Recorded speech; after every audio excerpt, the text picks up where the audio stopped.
Good afternoon, friends. Buenas tardes, compañeras, compañeros. It is my pleasure to be here today, and an honor also to us to say a few words. I'm not speaking officially in representation of labor. However, being a labor activist and believing strongly on international solidarity, I think it is a must for any working class, not only to be here or across the country, because my understanding is that there is this activity going around the country. It is a must, as I said, because the war, as the singer was saying, is a monstrous thing. And we have to stop it. But we can't stop it just by saying we oppose the war. We have to do activity like, the organizer did today, and I thank them for them. This is, I think, is 6, 7 or 8 years already. However, we must not stop until actually we succeed. The message is bring the troop home. It's not just a slogan. I think it says it all. Canada traditionally has a role of peacekeeper.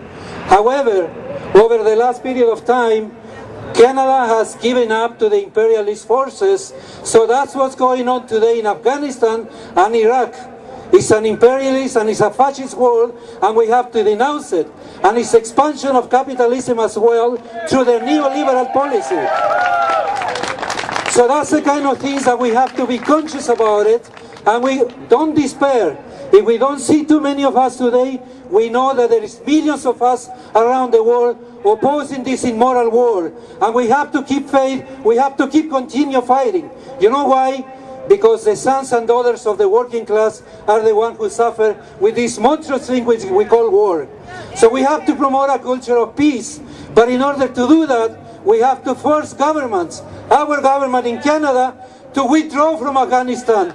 Because those soldiers who are being killed, who've been seen here already in Edmonton, they're also sons and daughters of the working class. You know what? So that's why in labor we say, let's promote solidarity, because actually, as a working class, we only have our labor force, which we sell to the capitalists. So we have to join forces. And as I say, don't despair. I like that sign in there that it says, another world is possible. But in order to be possible, we have to change systems. We have to encourage a culture of peace. We have to end with this ideology that we have to be superiors, so therefore we can invade those countries with any excuses, in order to get the oil and to get to, dominate those countries economically. Today, the so-called first world is suffering an economic crisis. They are realizing, even Obama has said how much, the candidate of the state, has said how much money we're spending on this war. But he also said one important thing, because some of them I think they are realizing. He said we even have to talk to our enemy. We have to talk. We have to dialogue. That's the only way we find out what's going on in the mind of the others and what's going on beside the borders. Dialogue is important. In that way, we avoid wars.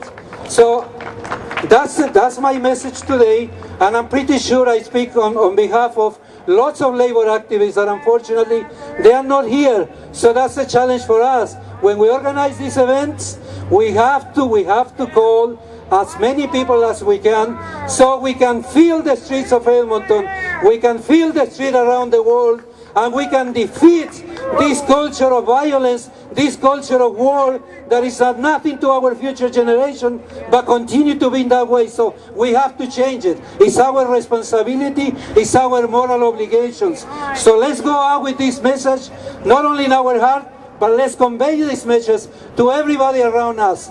So solidarity, keep up the fight, and we'll win.